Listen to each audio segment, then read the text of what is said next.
Hello everyone, আমি সানাই মাহবুব। আজকে সবাইকে একটা ইম্পর্টেন্ট কথা বলতে আসছি, সেটা হচ্ছে আমি হচ্ছে 13 মাসের প্রেগনেন্ট।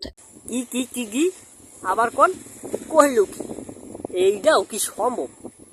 13 মাসের প্রেগনেন্ট যাও, মান নিলাম আমরা, কিছু কইলাম না।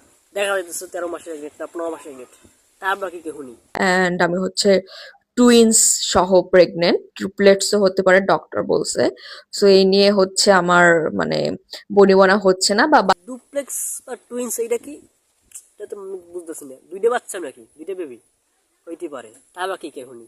বাচ্চাদের কাস্টাডির জন্যই অ্যাকচুয়ালি আমার আজকে কোর্টে আসা, ঠিক আছে? সো সবাই আমার বাচ্চাদের জন্য দোয়া করবেন যেন আমি সুস্থভাবে জন্ম দিতে পারি। আরো হয়তো বা 7-8 মাস রাখতে হবে, ঠিক আছে? সো সবাই অনেক কিছু কমেন্ট করছেন, সো সবার আসলে ধারণাটা কয় কি 13 মাসের প্রেগনেন্ট আরো 27 মাস লাগতে পারে, যাও 27 মাস আরো 10 মাস লাগুক, দোয়া করি তো। দুইটা না হয় 4টা হয়, ঠিক আছে, দোয়া করতেই পারে। মানে ক্লিয়ার করার জন্যই আমার আসলে এখন ভিডিওটা আপলোড দেওয়া, ঠিক আছে? ভালো থাকবেন সবাই, আসসালামু আলাইকুম। আমরা মানি নিলাম, কিছু কইলাম না।